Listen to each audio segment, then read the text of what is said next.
Today we're going to be talking about some huge news here at Universal Studios Hollywood. We finally got a Halloween Horror Nights announcement that everybody has been waiting for in Terrifier. And we also got a first look at the facade as far as construction goes. And of course, y'all know we have to check out some Fast and Furious Hollywood Drift coaster construction with, coincidentally, See You Again playing in the background right now. But before we get into all the juicy fun, please make sure you're subscribed with those bell notifications on. And guys, follow us on TikTok, Instagram, and X because we're posting all of the breaking news there. It'd really mean a lot if you guys go check out those channels, which you can find down below in the description. But let's get into today's Universal Studios Hollywood update. I definitely think that we should start today's adventure here at the Universal Studios store to go check out all the Terrifier preview merch that just dropped yesterday as we were filming this. They haven't added Art the Clown quite yet to this giant stained glass piece, but they do have him in stock on the small one right over here.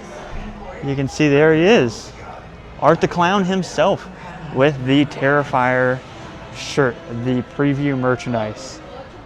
So it looks like, just judging based off of the big stained glass, we have Ghoul, we have Jason, we have Art the Clown now. Obviously, one of them will be for Five Nights at Freddy's because that was already announced, just not officially announced. Kind of, it's a whole complicated thing. So with that, looks like we only have one more IP to be announced. What the IP could be, I guess we'll have to wait and find out. So before we board the studio tour to go check out some exciting construction, because Terror Tram construction is like insane right now, we'll talk about the construction shot I was able to get with the now announced Terrifier facade. So it looks like right now the tarp, there's been a tarp over this for a while, and that's because fans started speculating with the shaping and everything on exactly what this was going to be. Obviously Terrifier wasn't announced until earlier this week.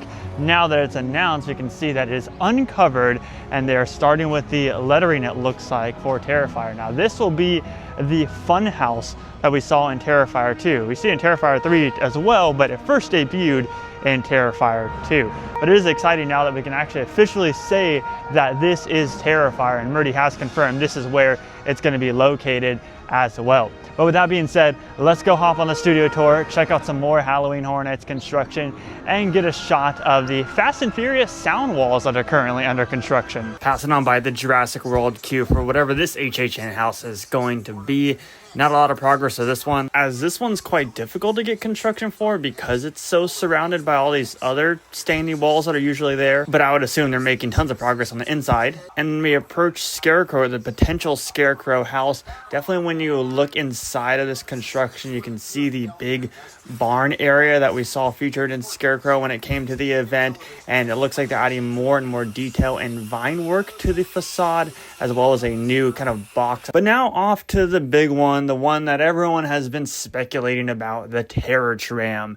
And yes, it does look like Blumhouse may be coming back to this year's event because of all the different Blumhouse archways that we've seen pop up all over the place. However, any reports out there, just keep in mind they are false as far as it being confirmed. Universal has not said anything themselves, so any reports deemed as real are not real until Universal says so. However, construction progress does suggest that we could definitely be getting Blumhouse back again, which I'm okay with because I thought Blumhouse, the way they did it, was pretty good last year, especially all the different scenes. And with the content from Megan 2.0 and promoting the Black Phone 2, I definitely think that there's some huge potential there for more Blumhouse fun. And I really like how they're kind of setting up the gauntlet this year in the Bates Motel area as well. So if we are getting a Blumhouse Terror Tram, I think it does have plenty of potential nonetheless. I must say, as a frequent Universal visitor here at the park, and riding the studio tour every time for construction and whatnot, it is very nice that they let you take food and drinks on the tram. I always get myself a pretzel or like a churro before, and it's nice that you're able to do that. Nothing new quite yet with the front of the Fast and Furious Hollywood Drift building, but we will make our way over to the overlook to go check out the rest of the coaster track as well as the surrounding sound wall down there being built. But yeah, no changes right now for the station. But now let's shift our focus over here to Fast and Furious Hollywood Drift. Once again, lots of active work going on, but the biggest thing that we've been talking about is the progress of this giant sound wall right here. This will essentially block out all of these screams. And I'm not too sure if they're gonna put any designs on the front of it or not. Now, while on the studio tour, we did get kind of like a close-up view of it.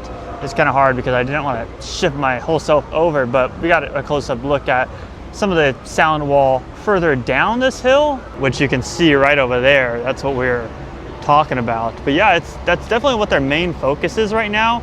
It's pretty cool because it started with just that one piece way off there in the corner, and now they have really started to go crazy on the sound wall, and I'm sure they'll put some form of detailing or just some cover design there. It's not just going to be empty like this with the random rectangles, so soon it'll pop up. You know, this guy may be having a wedgie hanging off the Springfield sign, but he sure does have the best view of Fast and Furious construction, hands down. I mean, he's literally looking over the wall right there. Kind of jealous, to be honest. I'm gonna go ahead and bust out the zoom lens right now because way off in the distance you can see the push and pull test starting to happen on that inversion way over there. So let me bust out the zoom lens real quick. Oh yeah, look at it way off there in the distance. How did I miss that when I was over there in the overlook? Like, I guess I just didn't look, or you probably can't see from the overlook because it's still a little bit lower, but dang, I completely missed that when I was over there. And I missed that when I was at the studio tour. But nonetheless, it's very exciting to see one of the ride vehicles in action, at least in different places of this track. I'm sure they're slowly but surely almost done with the push and pull tests because they've been going on for a while, and we've seen this train all over the place, this vehicle all over the place, but nonetheless, it's exciting to see it way over there now. I don't know how good of a view I'm gonna get like I usually do on like the second Starway because there's a tent right there. So I think it's maybe blocking the facade for the Jason Universe haunted house, but you can see the top part right now. Way different since the last time we filmed it with how many trees they've added. They obviously added the Camp Crystal Lake sign on there as well. I'm really excited for this facade. I think it looks pretty cool and it's pretty unique. Like, I don't think they've done something like this before where you're essentially like walking into a forest where it's like, yes, it's a facade, but it's kind of like an indoor facade. I don't know, it's kind of cool though. Like, you're gonna get your first scare aspect before even walking into the house experience. I think that's pretty freaking neat, to be honest. You can't see what I was talking about when I was on the studio tour as far as like the extra box goes for potentially Scarecrow, but you get a good look at all the details right now with all the vines being added. Yeah, see, you can't see too much right now with that tent up, but you can definitely get a good idea of just how dark it's going to be in there. Like, I'm sure there'll be some lighting to kind of lead people to the actual entrance of the house, but this could be really cool. I am a huge sucker for like any forest things as far as like in haunted houses. Like, I love the little forest scene in Eternal Bloodlines last year. There was a forest scene in American Horror Story. Like, I love forest in haunted house experiences. I don't know why. Maybe it's because of like the close quarter aspect of it. You don't know where a scare is coming from, so very exciting nonetheless.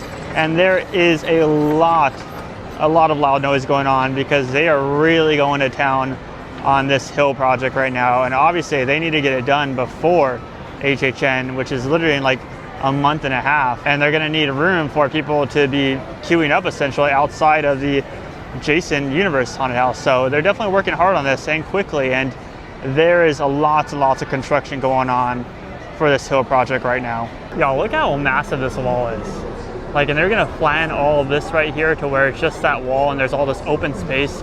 If they're done by Horror Nights, there's gonna be so much room for queue instead of like essentially wrapping it all the way on the side of the house. There's gonna be room for queue all right here with the giant wall, and maybe they can even, like, if they get close enough to finish, they can put the projections up there that they do with the H-Lot parking garage wall. They always have projections up there. I'm just speculating here, but that could be the plan, slash they could get it done within that time frame. It'd be a lot of work, but they look like I said, they are really making some progress on this, and it's a very active zone right now, so you never know. I think I've just found my new favorite place to watch Jurassic World and also enjoy some nice, cool breeze. Like, I'm right in front, or like kind of behind the waterfall of Jurassic World. I get a good view of the little raptor animatronics at the very end of the ride and just the kind of behind the scenes of it. And I get a good view of the drop too. And I'm in the shade. Really good spot here, just like up top where they usually have the Halloween Horror Nights theme bars at. On top of more perfect spots here at Universal, I just found this little corner over here, enjoying the entryway to Super Nintendo World with the music playing in the background. And in the shade where now we are going to talk about Terrifier and my thoughts on it. So now it's obvious. They've announced Terrifier for Halloween Horror Nights 2025.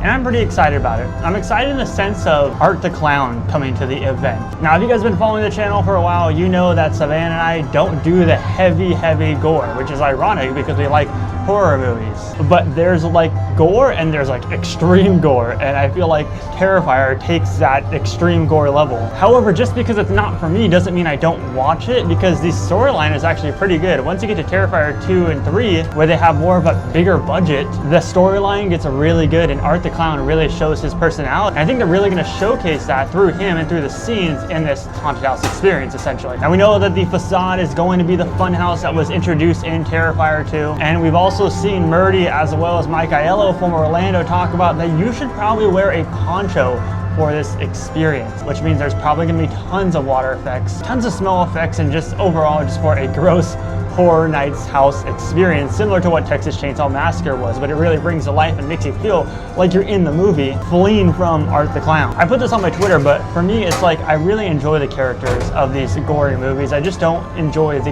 gory scene. Like Leatherface, I think he's really cool. Jigsaw, I think he's really cool. Art the Clown, I think he's really cool. And I think that this will probably be one of the most popular houses this year, that and Five Nights at Freddy's, just because of the fandom that Terrifier has gotten, and it's awesome to see. I think it's really cool the fact that Terrifier 1 had such a low budget, and now they're known on a worldwide scale, and now they're here at Halloween Horror Nights in a haunted house experience. The lineup this year already is amazing, between Fallout, Five Nights at Freddy's, Jason Universe, the potential WWE house, which is just a rumor right now, Terrifier, Monstros, and so much more. Horror Nights is going to be so good at Universal Studios Hollywood. And I mean, over in Orlando, they have some incredible originals this year on top of those IPs as well. But that's kind of my quick thoughts on the Terrifier announcement for HHN 2025. And a house that was announced since the last time we were here is Monstros. This is the confirmation of Monstros coming back to the Precinct Courtyard for HHN 2025. Super excited about this one. You can see they're starting to add colors to this one, as well as like different vine work and stuff, kind of making it that older vibe. Now this will be an all women led Monstros house. I'm pretty excited because La Llorona is making her return in a haunted house experience. We've seen her walking around the plaza during the event. We've seen her in her own haunted house, and now she's making her return once again to Monstros. I love these houses. I'd be fine if they did them every year if it was a new storyline. And I honestly cannot wait to see Monstros once again and La Llorona come back. So randomly, Johnny Rockets actually closed down here on City Walk, and everyone was like, what in the world? Why did they close it? I mean, I don't think I really saw this place being that popular, but still, it was so random. Now there has been some signs as of today popped up that looks like Korean barbecue will be replacing the Johnny Rockets location. Obviously the giant decorations on the top are gone now, but yeah, we have some even more new food offerings here coming to City Walk LA. And with that last update, that'll cap off our visit here to Universal Studios Hollywood. Lots of stuff going on. If you're new here, please hit that subscribe button with those bell notifications on, and leave this video a like if you did enjoy it, and check out our social media platforms, Instagram, X, and TikTok for even more news and fun stuff. But we had a great day here at the park, and we can't wait to be back again next week. So catch you guys in the next one. My name is Scott. You've been watching Exploring Attractions. Positivity is key.